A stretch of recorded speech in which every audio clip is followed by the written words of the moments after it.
welcome back to JCRG Garage, and this time I'm sitting, well, outside in the lineup. I got the Aspen, Granada, Escort, and a Volvo 240. Well, it's not staying here long, it's not mine either. But I've been doing something. Yes, well, I mentioned earlier, the snow was melted away, tractor runs, snow was melted away everywhere, which means I was able to go find the old 289 out of the 66 Falcon. And I've always, well, been saying what I'm gonna do with a 289 or a 302. Well, a small block Ford Granada. That's right. I don't know if you can see it. It might be a little bit dark, but if we zoom in here, you can see that there's something in behind the grill of that Granada. Well, I can pop the hood and show you. Oh yes, this is the Granada parts car, the green one. And that is a Ford 289. I know the valve covers are flipped, but I didn't really pay attention when I put it in here.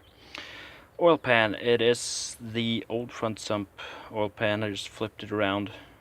It only mounted up in two holes, and those were the two rear ones, just so I could have a little bit of height to go on there. There is a 2x6 underneath there with an old brake caliper on it to support the engine, to keep it up. Heads are put on the dowels, and one bolt each, just hold them down. The valve covers, same thing. Intake, that is just attached with the two front bolts. Well, not able to attach it, put it on there and just run them down to a couple of threads.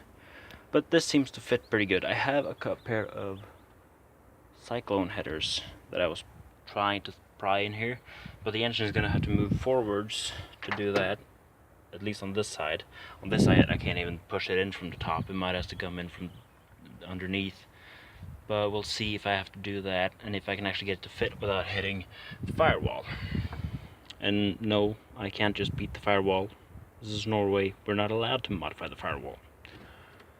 So if I can't get the headers to fit, I might gonna have to go find a pair of manifolds.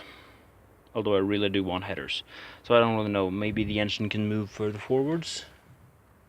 Maybe it has to sit exactly like it does. I mean, put everything on here. Might be really tight to get the radiator in, as well as a fan. Now I am thinking that if I can use the old fan, no, not fan, radiator out of the Granada with a 2.3 radiator, if I can use that, I have a fan, and this is an old Ford dual electric fan I have set up on this thing on an old Ford radiator. Might move that over to the Granada and see if I can actually modify that to fit in there without having to use a mechanical fan driven by the water pump. So that means that the Granada has actually started getting its V8. Now, I do know it's a week ago. It's a week ago I put the 2.6 into the Granada, and I've already started mocking up the next engine swap, but hey, 2.3, 2.6, it's got nothing on a 302.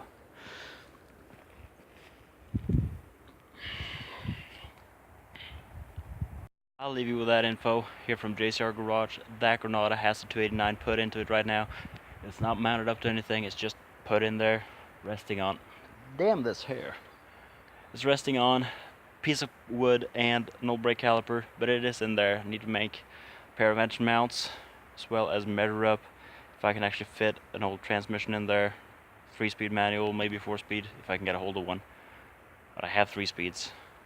Get that mounted in there, make sure it fits in this car, then see if I'll pull the engine out of my Fairlane and put it in the Granada. Or else I'm gonna have to get another 302. I look forward to seeing you in a later video. Take care, like, comment, and subscribe. See you later.